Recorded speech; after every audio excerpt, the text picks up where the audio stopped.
Hi friends and family. இன்றைக்கி என்ன vlog பார்க்கலாமா? இன்றைக்கி என்ன vlogனா கிராபு குழம்பும் ப்ரான் தொக்கு மாதிரி கிரேவி மாதிரி பண்ணுறது தான். ஸோ எப்படி பண்ணலான்னு பார்க்கலாம். ஃபஸ்ட்டு கிராபை வாஷ் பண்ணி எடுத்துக்கிட்டு அதில் மஞ்சத்தூள் போட்டு தனியாக வச்சுட்டேன். அதுக்கு தேவையான வெங்காயம் நான் ஒரு 2 பல்லாரி எடுத்திருக்கேன்.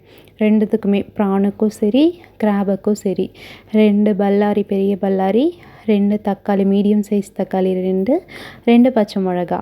ப்ரானை வாஷ் பண்ணி அதில் மஞ்சத்தூளும் தேங்காயில் சோம்பு வச்சு அரைச்சி அதை தனியாக எடுத்து கொஞ்சமாக ஊற வச்சோன்னா நல்லா அதோட சாறு உள்ளே இறங்கியிருக்கும். டேஸ்ட் இன்னும் நல்லாயிருக்கும். ஸோ அதனால் ஃபஸ்ட்டு அதை வாஷ் பண்ணி தனியாக ஊற வச்சுட்டேன்.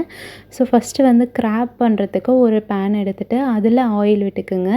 என்கிட்ட கிராப் பண்ணுறதுக்கு ஒரு பெரிய பாத்திரம் இல்லை. ஸோ அதனால் நான் இந்த பாத்திரம் இட்லி பானையில் யூஸ் பண்ணேன். ஸோ இட்லி பானையில் நான் ஆயில் விட்டு அதில் சோம்பு, அந்த ஆயில் ஹீட் ஆன பிறகு நான் சோம்பு ஆட் பண்ணிவிட்டு அதுக்கப்புறம் கருவேப்பிலை ஆட் பண்ணிவிட்டு பச்சை மிளகா ஆட் பண்ணிவிட்டு வெங்காயம் ஆட் பண்ணி நல்லா வதக்க விட்டுட்டேன். நல்லா வதங்கின பிறகு நம்ம ஜிஞ்சர் கார்லிக் பேஸ்ட் எடுத்து வச்சுருந்தோம்ல, ஸோ அது நான் 2 ஸ்பூன் கிட்ட ஆட் பண்ணியிருந்தேன். ஸோ அதை ஆட் பண்ணி அது நல்லா அந்த பச்சை வாடை போகிற வரைக்கும் நல்லா வதங்க விட்டுறணும். ஸோ அது வதங்குற கேப்பில் என்ன பண்ணேன்னா தேவையான அளவு தேங்காய், சோம்பு, ஜீரகம், மிளகு இதெல்லாம் ஆட் பண்ணி அதை தனியாக பேஸ்ட் பண்ணி எடுத்து தனியாக வச்சுக்கிட்டேன்.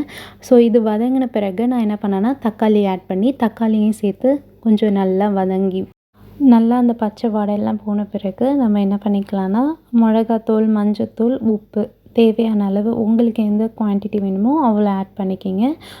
எனக்கு தேவையான அளவு 2 ஸ்பூனு மல்லித்தூள், 1 ஸ்பூனு மிளகாத்தூள், உப்பு இதெல்லாம் ஆட் பண்ணிவிட்டு கொஞ்சம் தண்ணி விட்டு அதை கொஞ்சம் நல்லா அந்த ரா ஸ்மெல் போகிற வரைக்கும் நல்லா வதக்கி விட்டுட்டு கிராபை ஆட் பண்ணிக்க வேண்டியதான். நான் கிராபை ஆட் பண்ணிவிட்டு கிராபோட அந்த சாறு எந்த அளவுக்கு கொதிக்குதோ அப்போ தான் அந்த கிராபோட அந்த சாறு எல்லாம் இறங்கும். ஸோ அந்த மாதிரி நல்லா இதெல்லாம் நல்லா ஹீட் பண்ண விட்டுட்டு தனியாக இதை மூடி வச்சுட்டு சைட் பை சைடு ப்ரானுக்கான ப்ரிப்பேர் பண்ண ஆரம்பிச்சிட்டேன். ப்ரானுக்கு ஒரு பேன் எடுத்துகிட்டு அதில் ஆயில் விட்டுட்டு பிரிஞ்சி லீஃபும் ஒரு 2 பட்டை அதெல்லாம் போட்டுட்டு ஒரு பச்சை மிளகா, அந்த வெங்காயம் ஒரு 2 பெரிய பல்லாரி அது கட் பண்ணி வச்சுருந்தது போட்டு ஒரு சைடு அது வதங்க விட்டுட்டேன். இது நல்லா ஒரு சைடு வதங்கிட்டு இருந்துச்சு. ஸோ இது வதங்கின பிறகு இதில் தேவையான அளவு நமக்கு இஞ்சி பூண்டு பேஸ்ட்டு தேவையான அளவு ஆட் பண்ணிவிட்டு அந்த இஞ்சி பூண்டு பேஸ்ட் ஆட் பண்ணி அதோட ராஸ்மெல் போகிற வரைக்கும் நல்லா வதங்க விட்டுறணும். ஸோ இது வதங்கி நல்லா வந்த பிறகு நெக்ஸ்ட்டு நமக்கு தேவையான அளவு டொமேட்டோ, தக்காளி எவ்வளோ ஆட் பண்ணணுமோ 2 தக்காளி, மீடியம் சைஸ் தக்காளி 2 ஆட் பண்ணியிருந்தேன். ஸோ அதை ஆட் பண்ணி நல்லா வதங்க விட்டுட்ருந்தேன். ஸோ இந்த சைட் பார்த்திங்கன்னா கிராபு குழம்பு நல்லா கொதிச்சு ஸோ இது கொதிச்சு வந்த பிறகு நம்ம தேங்காய் அரைச்சி வச்சுருந்தோம்ல, ஸோ அதை ஆட் பண்ணி அதை நல்லா கொதிக்க விட்டு இறக்கிட்டா கிராப் குழம்பு ரெடி ஆகிடும்.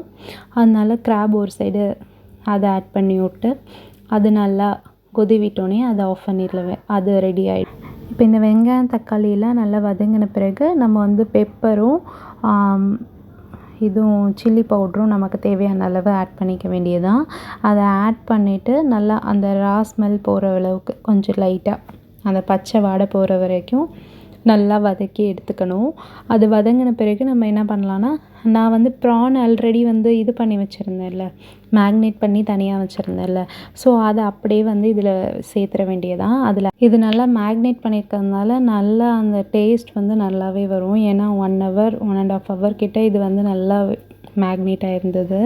ஸோ இப்போ என்ன பண்ணலான்னா நம்ம அதில் மஞ்சத்தூள் மட்டும்தானே போட்டிருந்தோம்.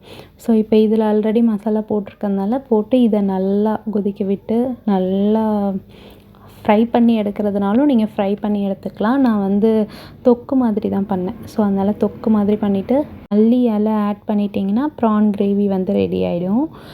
நான் ஒயிட் ரைஸும் கிராப் குழம்பு அப்புறம் ப்ரான் கிரேவி பண்ணிவிட்டு ரசம் வச்சுருந்தேன். ஒரு நாள் லன்ச் இப்படி தான் நான் பண்ணியிருந்தேன். இந்த மாதிரி வீடியோஸ் உங்களுக்கு பிடிச்சிருந்துச்சுன்னா நம்ம சேனலை லைக் பண்ணுங்கள், சப்ஸ்கிரைப் பண்ணுங்கள். என்ன மாதிரி நெக்ஸ்ட் வ்ளாக்ஸ் பண்ணணும்னு கமெண்ட் பண்ணுங்கள். நெக்ஸ்ட்டு மினி வ்ளாகில் பார்க்கலாம். Thank you friends and family.